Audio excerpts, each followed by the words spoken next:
Ladies and gentle days, you deserve a smoke break.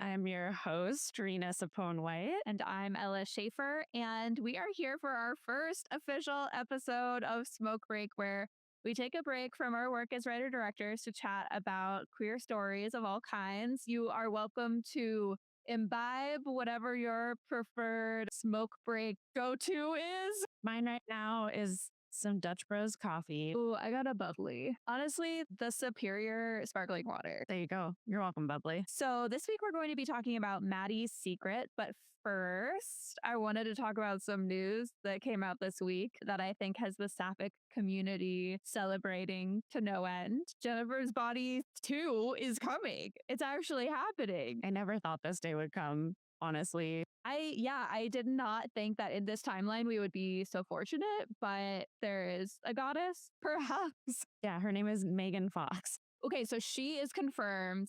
Amanda Seyfried expected to confirm. Karen Kusama directing, and then Diablo Cody is writing the script. So I just really don't see where any of this could go wrong. I'm honestly mostly curious about like what the story will be, given how the first movie ended, but I have full faith in that team to understand what the fans want and take the characters wherever they're supposed to go. Yeah, after the end was Needy in the mental facility kind of gaining powers from the demon that was in Jennifer, right? Mm-hmm. So I wonder if there's maybe some sort of them working together element.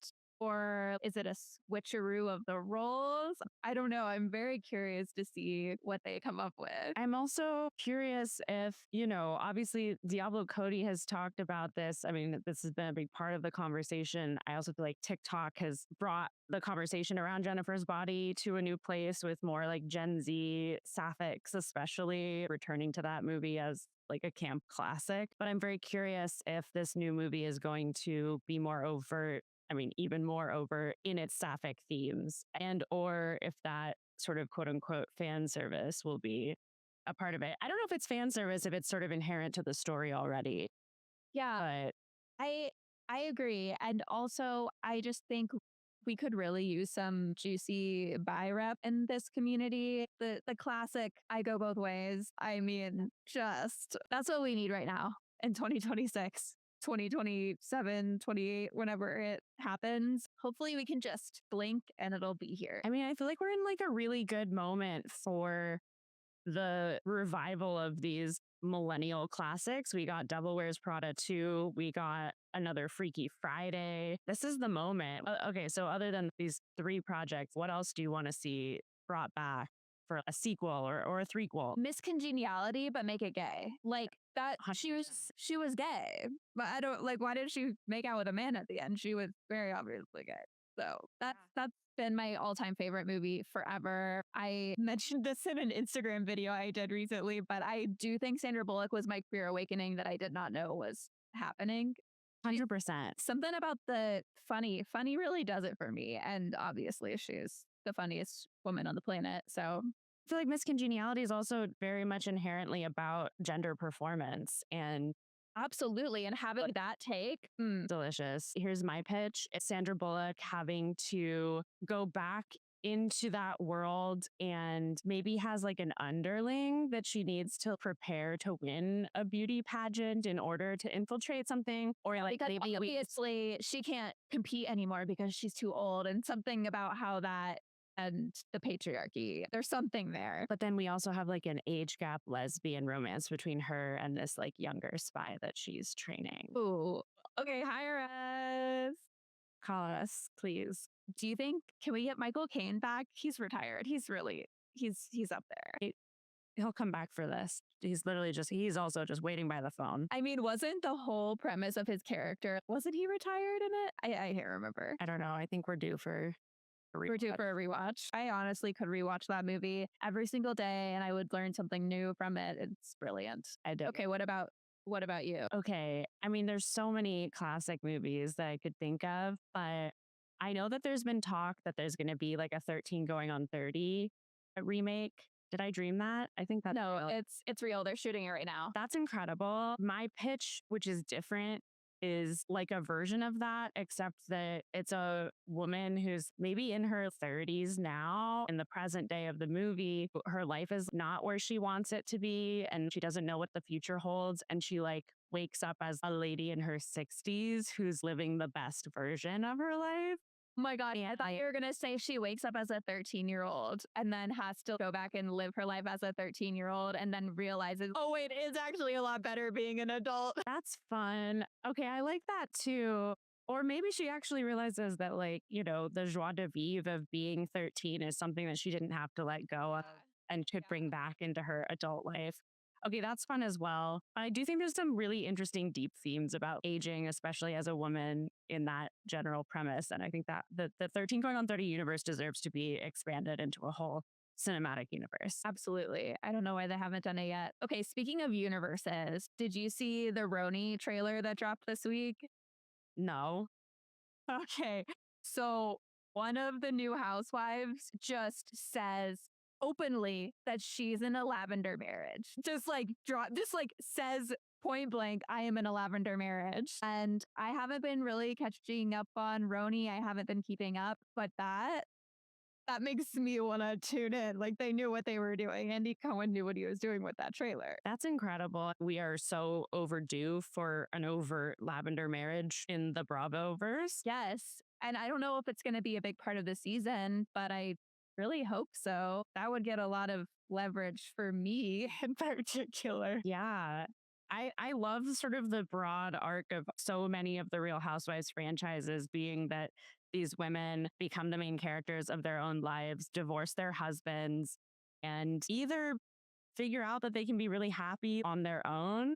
Obviously, money is plays a big part in that, but also just that independence that a lot of them have transcended the quote unquote housewife role by being on the show is very meta. And then there is also hugely a queer element to a lot of their arcs. I haven't really kept up with Orange County, so I only sort of know peripherally those storylines with women dating women on that franchise. But, Kyle Richards dating Morgan Wade after her and Mauricio split up. It's fascinating. I think it's a really interesting show also in that so much Western pop culture, especially reality TV, is like young, hot people who are probably 30 and under, broadly speaking. And yet the Housewives franchise is so popular. And it's women who it's kind of a rarity when you have housewife in their 30s. They're largely like 40s, 50s, 60s. And they aren't seen, especially in narrative film and TV. It's like actresses' careers just sort of end with few exceptions when they get to quote unquote middle age. And yet people are clearly fascinated by what happens in women's lives as they get older. And I don't know, I'd like to see that reflected more in Hollywood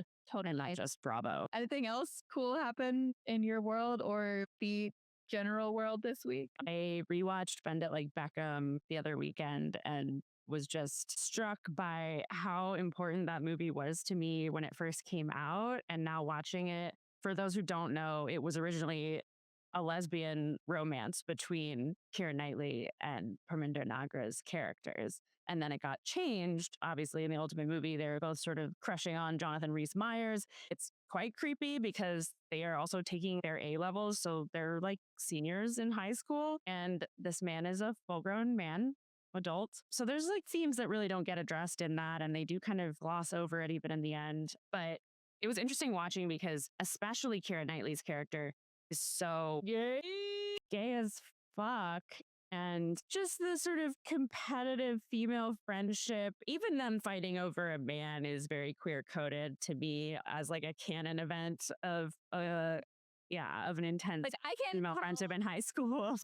I can't tell if I like him or if I just really have these feelings toward you that I need to redirect to a man because society taught me that. Right. Am I jealous of him liking you because he gets to be with you and I want to be with you? And that's, to me, that's totally what it's about. And in my head canon, they go off to college together and they're like, oh, fuck that guy. He was a creep. We're allowed to be together. Haven't they talked about remaking that too? Sometime in the last year, it was in like Variety or Hollywood Reporter. Oh my God, I'm blanking on the filmmaker's name, but she put something out basically saying that she would love to do a sequel, but it was kind of funny. It was like none of the actors or anything were involved in that announcement. So it almost felt like this was an announcement made to the actors and other people involved back in to sort of gauge public excitement, which I'm here for, but I haven't seen anything else about it. Well, they're making Cleat Cute into some sort of show. And I mean, that would be the perfect way for Bennett, like Beckham, to just come back. I agree. My cynical side says that they being Hollywood had just like the total wrong takeaway from Heated Rivalry's success and was like, oh, it's ice hockey that people are really into instead of like it's gay romance. So I fear that if Cleat Cute finds success, somehow they'll be like, oh yeah, we need more straight soccer romance. But I hope that's not true. I hope not too. And I think with the new Sapphic Bridgerton season coming up, I have hope. We're in such a bad place in our country politically that the art is picking up where the people need it to. That's my hope. That's where we're operating from at Smoke Show, obviously. And I just think that's the vibe right now. Okay, ultimately, we are here to talk about Maddie's Secret, which, if you don't know, first of all, trigger warning, we will be talking about disordered eating. Maddie's Secret is a film about Maddie, played by John Early, a dishwasher turned food influencer who is struggling with her secret, which is bulimia. It's satirizing like 80s and 90s Lifetime movies and also modern foodie influencer culture, which I found really interesting. It's also like an explicit homage to the 1986 NBC made for TV Disease of the Week movie, Kate's Secret, which I did not realize there was a Disease of the Week movie being made in the 80s. That is wild and something that I don't know if I want them to bring it back. As a hypochondriac, it's both appealing and dangerous as a It's just concept. like a really bad road for you to go down.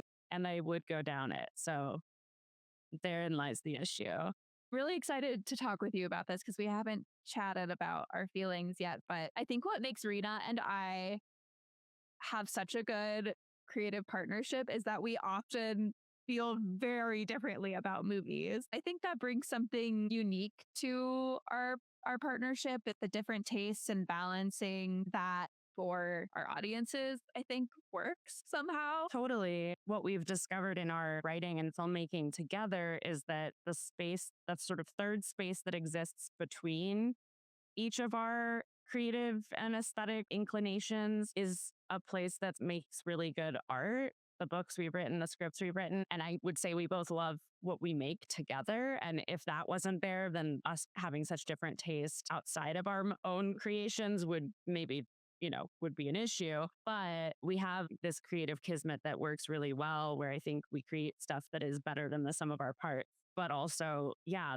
the way we counterbalance each other is very much displayed in our reactions to film and television and all of that, which isn't to say we don't have shared tastes and interests, but I think hopefully that's what's going to make this podcast interesting to listen to. Is we do joke about having one brain cell that we share and pass back and forth when we're creating stuff together, but I think our takes on other art can be quite different. Yeah, that's interesting. Yeah, I hope so. Because we're going to be talking about it. Okay, without further ado, I guess my first question for you, and I'll answer myself, is just give me your rating out of 10 for this movie. See, I don't like ratings. I don't rate on Letterboxd. I feel like that is so patriarchal. I don't like putting a number on things. I just know if I liked something or if I didn't like something. And ultimately, I just want to be entertained by a movie. And Maddie's Secret was entertaining to me. I watched it while I was at the gym. There were definitely some parts where I was like, oh, I hope nobody's looking over at my treadmill while this is on. But I was super entertained. I love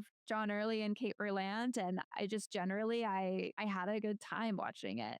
Also knowing that it was an homage to Kate's Secret and like Showgirls and Basic Instincts and Sliver, I feel like it did a good job of capturing that kind of creepy, sort of like almost goofy tone. I thought they balanced it well. Do you want to rate even though I refuse? No, now I feel like a patriarchal asshole, so I'm gonna plead the fifth. You were entertained. My big take on the movie is that I found it to be uneven and imbalanced, and therefore I was not entertained the entire time. But I did feel like a lot of it was redeemed by maybe, let's say, like the last 30 minutes, the final act. And But I found the tone, even knowing that it was this sort of satire, I found the tone really inaccessible. I couldn't read what I was supposed to be feeling and what was supposed to be funny and what was supposed to be the more serious or sincere side of melodrama, especially in a film that's dealing with some heavier themes like disordered eating. I just kind of felt like I was wandering in the dark without a flashlight a lot of the time. And then there were moments that felt like I got clarity and then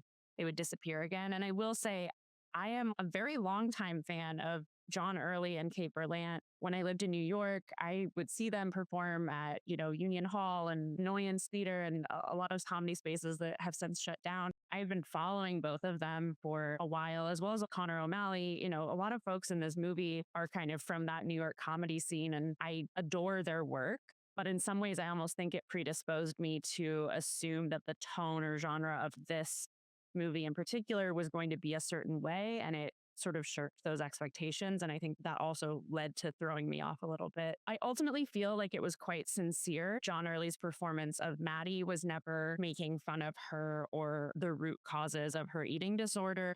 It felt in the beginning like the send up of a kind of Bon Appetit type magazine was very spot on and funny, but then there were these other elements of Maddie's marriage and sort of these early clues into her body image issues and even her coworker who's like sleeping with her boss. That felt like these were serious, and yet I wasn't sure where they fit in. Like, when was I supposed to be laughing and when was I supposed to be taking something in more seriously? And I do feel like comedy can often be a way to slip in serious issues kind of under the radar to get people to think about them. totally.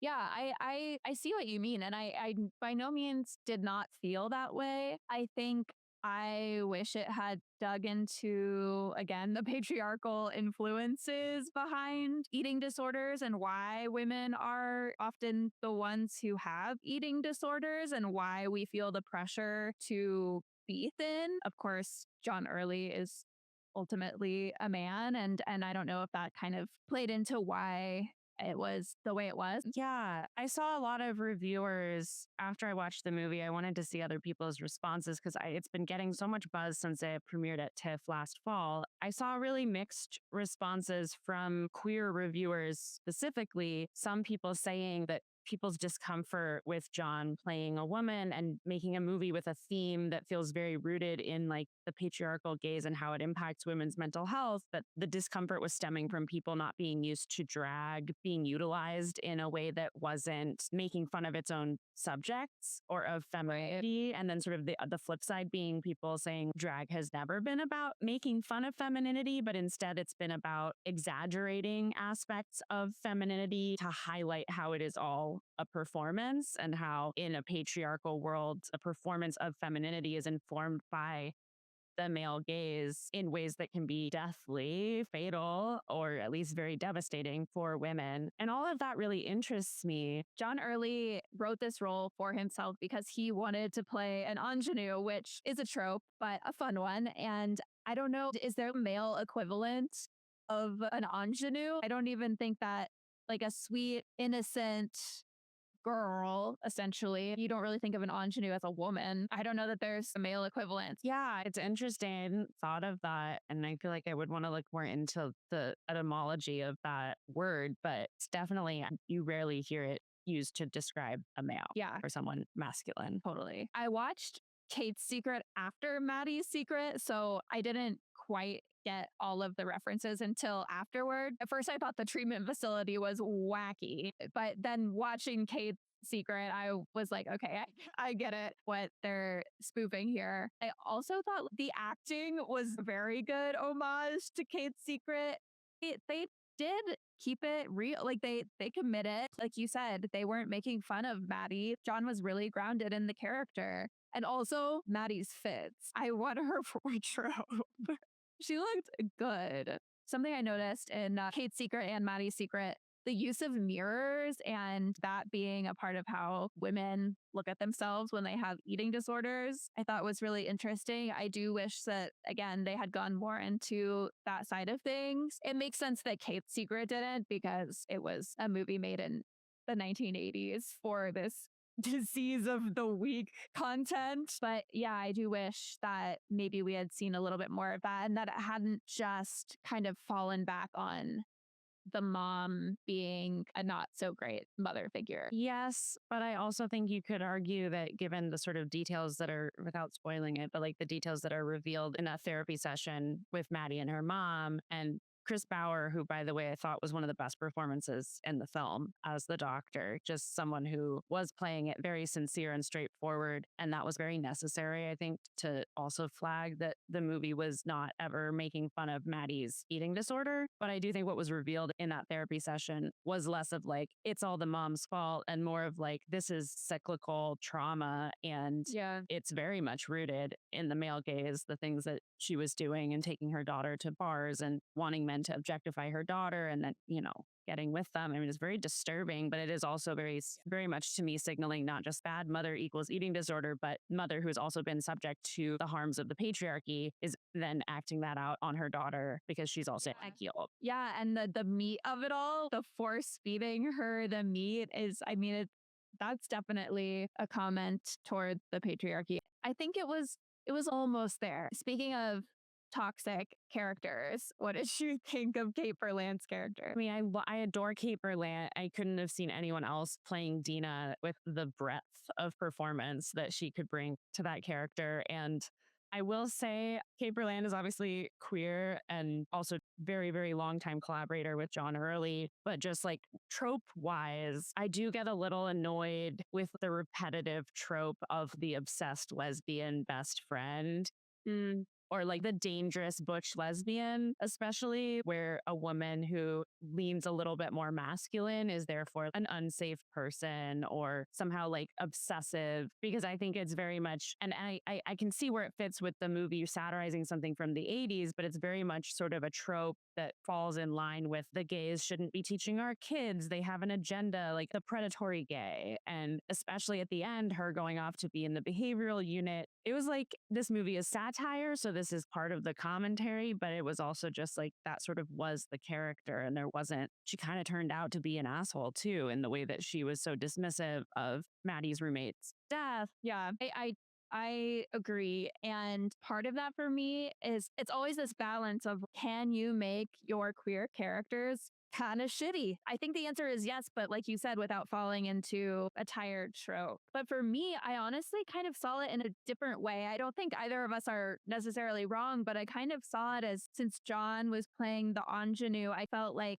they were flipping the toxic masculinity on its head and having a woman play that role, which made me super uncomfortable. But I almost think maybe that's what they were going for, is maybe making that commentary in a way. Again, not sure if that fully works for me, but I just love her. I guess to me, it just feels like in those sorts of movies, it's always a female best friend. So it didn't really feel like that was what was changing. It was more that oftentimes, including in Kate's Secret, the female best friend is frequently coded obsessive in a way that does feel sapphic. And I liked highlighting that because it's totally present in the movie that it's parodying. The mom was like, she's an exercise teacher. Yeah. So I don't know. Yeah. I had mixed feelings about that. But okay. So I also watched Kate's Secret after watching Maddie's Secret, even though I'd listened to some interviews and I knew that it was satirizing that movie in particular, as well as other Lifetime movies of the week, disease of the week. My question for you is, to me, only a very specific subset of probably a slightly older generation than us is probably familiar with the movie that Maddie's Secret is parodying. And I can't speak to like what percentage of the demographic that was alive and would have been watching that movie would be able to cite it now. I don't know what the numbers are, but like, Yeah, I'm thinking it's pretty small. exactly. And so I'm interested to hear your take on whether that impacts how meaningful this movie can be on its own if the source material that it is satirizing, like, yes, Lifetime Hallmark movies, like that vibe of film are certainly familiar to a broad subset of the population, I think. But for me, watching Kate's Secret did give me a lot of clarity on Maddie's Secret, but that also gives me some skepticism about the film standing on its own two legs because I'm like, why did I have to go find a full movie from the 80s on YouTube in order to have clarity or understand more about? Yeah, I don't mind doing some extra work. And I'm always fascinated by that stuff. When I do learn that a filmmaker was inspired by a short film or a piece of music, I like seeking that out. But I did feel like the role that watching Kate's Secret had on my understanding of Maddie's Secret was like a higher percentage of clarity giving than I'm used to with a feature. That's totally fair. I think John Early's take was that he had been seeing this like dark sexual food content in his feed, which by the way is not my feed. Is that your feed? I've definitely seen it. I think it took some time for people to catch on, but nowadays there's always like people commenting under food stuff, but also like there's like a TikTok, YouTube channel called 5 Minute Crafts, and everyone has realized that it's like sort of fetish content. It'll be like a woman makes nachos on her countertop without ever washing her hands. She's like pouring queso on the counter and mixing the chips in with her bare hands. It's obviously wrong and it's partly rage bait to get people to comment and engage. And again, I'm not super educated on this world, but like Sure. I know read, yeah. No, I mean not me personally. I've just heard in the grapevine. That is Which so wild to me because I just see like cute little vegan girls making their chickpea stew. yeah, no, me too. No, totally. I mean it's interesting to for me because like I said, not my algorithm. Maybe it will be now, but I think that was part of his take was that people would see this and get it and know what he was talking about, which in the interviews that I've seen, everybody else on the couch is like, yeah, that's my feed. And I was just like, interesting. Not my feed, but again, this is just a super specific audience who really will understand. Yeah, I think it makes sense, like philosophically, that women in the kitchen is inherently sexualized by the patriarchy and is seen as like a very core component of femininity and the performance of femininity and the duality within that, which is very much, portrayed in Maddie's Secret, is that like women are supposed to be cooking and they're supposed to be performing everything with ease and happiness and be upbeat about it. But are they actually supposed to be eating the food that they made? Are they supposed to look like they enjoy food? Are they allowed to enjoy food? Or is the performance of cooking and taking a single bite of the giant meal you made also appeasing and reassuring the patriarchy that you're not suffering, even if you only get to take one bite of the thing that you spent hours preparing? That duality is very much present in in the movie, and it's interesting to think about, and especially a Chad wife era. Right. I do think that gave it a different and deeper read than Kate's Secret, obviously. Kate was a housewife with animals that followed her around like Snow White. I was watching it on 1.5, if I'm being totally honest. But my read was she was a housewife who was trying to maintain perfection. And I do think the element of the foodie culture coming in gave it a unique angle. I was having the same kind of debate within myself around the question that you posed. I watched an interview where John was talking about if we had just made this a 5 minute sketch, then I don't think we would have done the characters justice. It would have been a joke. And I think that's super true as well. To your point, they weren't making fun of Maddie and she was a really fleshed out human being. Definitely. Okay, so pretend that you did not watch the movie, but that, say, John Early brought you this script in the form that it ended up in the movie, but on the page, and you're the development exec. Since so much of what we do is give each other notes and also our own backgrounds in development and editing. And Lifetime Hallmark World too, which is wild that this was our first pick. Yes. Yeah. Yeah. Side note, Ella and I met. I was producing and Ella was screenwriting for a company that made for TV movies, largely sold to Lifetime and Hallmark. So we're very familiar with this genre space. And the first book that we wrote, which was a sapphic rom-com, was based on basically a Hallmark Christmas script, a straight Hallmark Christmas script that Ella had written years earlier that we then turned into a lesbian romance book, A Christmas Pig. So this is very much our purview in a lot of ways. But yeah, so okay, my question, Ella, is John early comes to you and says, Ella, I know you and Rena have this background in this space. I want to make kind of a Lifetime parody that is sincere in a lot of ways and never making fun of its main character. Here is the script. If anything, what would you have given him as a note? What would you have had him change about the script or the story? Or would it more be sort of filmmaking notes, like I would shoot something differently? You know, I've been thinking about this, and I do think it's rooted in what we've been discussing with eating disorders and the patriarchy being inherently tied together, and just pushing it a little further. I do agree that with the mom, that was kind of the read there, that was the intention, but I don't know. For some reason, it wasn't landing, and I don't have the answer, which is frustrating. I feel like also maybe that's why they didn't have the answer. As a filmmaker, it's your job to kind of take the note and figure it out.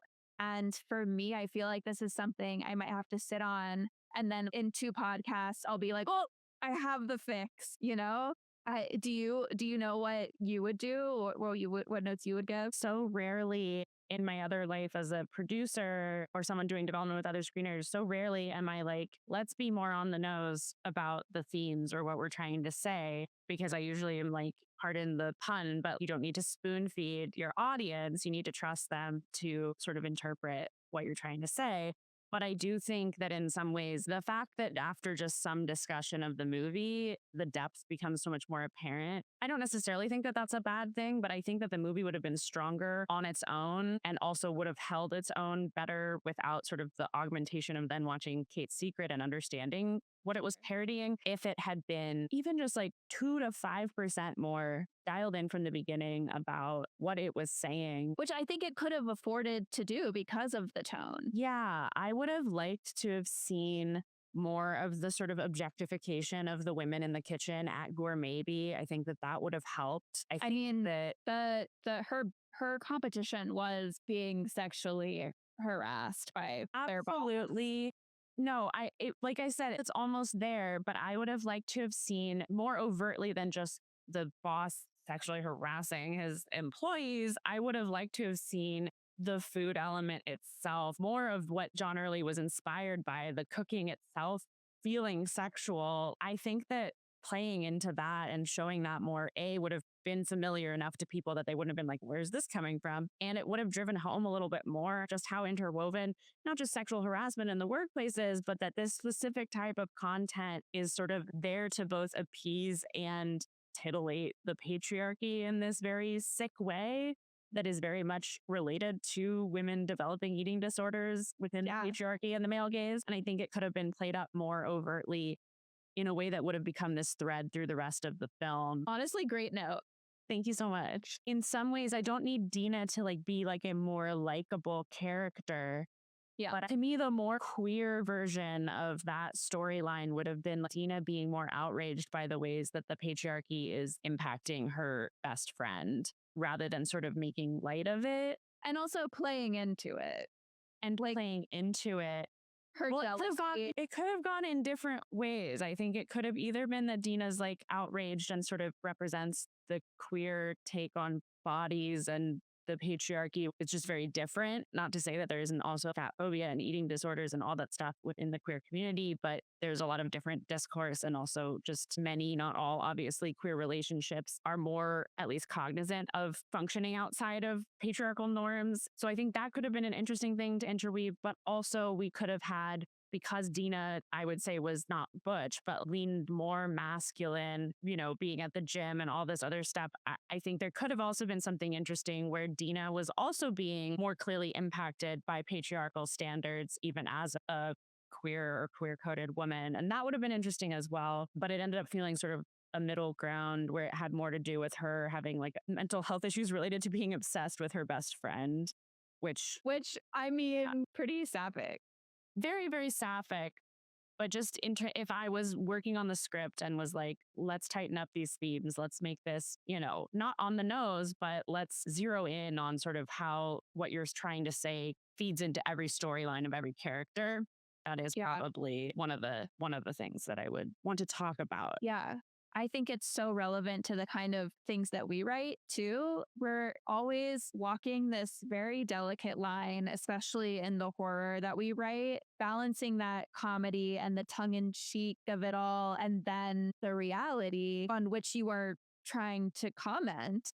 It's so fine. I think why I ultimately enjoyed the movie is because I know it is such a hard balancing act. And I appreciate when I see someone, A, take a stab at it, and B, I think be pretty successful at it. Totally. And for all of my critiques and, like I said, sort of the unevenness that stood out to me, I'm so glad that this movie got made, got theatrical distribution, got the buzz that it did, because it's taking a risk. It's satirizing something, obviously, but to me, it's like nothing else that I've ever seen. And certainly, it's not comparable to anything that's come out even in recent memory. And I think that that's really brave and exciting. And it does take an artist with that community support and caliber of skill such as John Early to get something like that made and even to execute it in the way that he did, which, I still think was successful in so many ways and clearly gave us a lot to talk about and unpack. And that is my favorite thing about watching film and television, is when there is something to talk about and something to debate or discuss. Yeah. And a film had no shortage of that. Do you think after talking about it, it made you like it more? Yeah, definitely. I think that's such an integral part of film and media in general that we've been missing in our society as of late. Everybody kind of is on their phone, is at home, but going out to the theater and watching movies with people or having these kind of discussions almost always makes me appreciate the movie more. I remember taking a film class in high school and we watched, God damn, it's going to be so crazy when I remember the name of this movie. Describe it. I can't, you'll laugh at me. Inception. That is a really funny movie to forget the name of, because it's probably buried in your subconscious. Christopher Nolan doesn't always do it for me. Christopher Nolan almost doesn't do it for me exclusively. I appreciate the artistry and whatnot, but especially with Inception being a prime example, I watched the movie at first and I didn't really connect with it. And then in class, we talked about the theme in great depth, and it made me gain a new respect for the movie that I had not had before, which I really appreciate. Even if a movie is not for you, having the ability to see why it matters to other people is so important. And I think to analyze intent instead of just, as you said, patriarchally giving something a rating out of 10 and moving on. I think when we evaluate intent and where something missed for us as artists and creatives too, it gives us better insight into our own work and, the potential pitfalls of different choices. It allows you to hold a mirror up to your own creative process and how the stuff you make will be received. The last thing I wanted to talk about in regards to Maddie's secret was the community, like you mentioned, behind the film, and how all of these people have been working together for years and in interviews have said, I would have done this movie for free. I love John. I'm not only a fan, but a friend. And I just think, especially in independent filmmaking, that is so important. And I know that at Smoke Show, that is one of our core tenets, if you will, especially in the upcoming projects that we have, is just cultivating a community like that that's so supportive that the project is everyone's. It's not just the directors, which it easily could have just been John Early's movie. He's the star, he's the director. It could have been all about him. But at the end of the day, it seemed like everyone was so passionate about it that was one of the reasons why it succeeded. Definitely. And like I was saying, seeing so many of these comedians from this film, knowing that they've been performing on stage and been in improv troupes and collaborated over many, many, many years, I do think it's a nice sort of homage as a project to just what the outcomes can be when you stick with the people you collaborate well with. And a lot of these people too have shown up in each other's projects that they're leading. It's not an ego thing, and it's not everyone's just following John Early around. It's like there's a collaborative element to these creative friendships that is beautiful to see. It's so inspiring. And I hope we can maintain that spirit moving forward with our projects. I think it's the only way to make a movie, to be honest. I don't know too much about this movie's pre production. I do know that they had a pretty low budget. I think they shot at John's house. And generally, I mean, you see a movie and you're just like, oh, it's a movie, it's been made, but you don't often think about the process of getting there. And just because it was John Early who made a movie didn't mean that it was necessarily easy for him to make a movie, that it was easy to get financing. I'm sure being John Early helped and having all of his projects behind him was a great boon, but I can't imagine that it was still easy to get it together. And I think Especially for a film that's so, I would say, like genre defiant as much as it's a parody. Like it is. yeah, that's not the movie that you go into a studio and you're like, hey, let's make this thing. That just probably was never an option that they even pursued because they knew that it was highly unlikely. It's hard to imagine any production company or studio or streamer looking at their slate and saying to the people who are coming in for general meetings, like, and we're looking for someone to satirize a Lifetime movie from the 80s. So if you have any ideas for that, it's something where this fully was his baby, and somehow he managed to bring it to the masses in a really impressive way in this era of filmmaking, especially. It's so inspiring. I hope that we can follow in his footsteps. Amen. I have one last question for both of us to answer, which is, Ella, what is your disease of the week? Something I think about probably too often, honestly. When I was younger, I never had chicken pox, and I think that's going to come back to haunt me. Yeah. So you don't need to confirm. So Did you ever get the chickenpox vaccine? I must have, but I also got the HPV vaccine, and everybody's got HPV. Well, good luck. Mine is, I would say, also sort of an eating disorder, but also not. And for many years, I thought it was pronounced pica, but I actually think it's pica, Pica. And it's been a favorite disease of mine. Pregnant women often have it because of vitamin deficiencies, and they are compelled to eat things that are not food, like dirt and other sort of minerals. But there was also a Frenchman who I think had pica, and I think he holds like a Guinness World Record, possibly. This is all coming from the annals of my like high school brain when I first learned about this disease. But he, over the course of maybe a year, ate an entire small Cessna airplane. And that's my disease of the week. And I do want to see that movie. Did that cause him harm?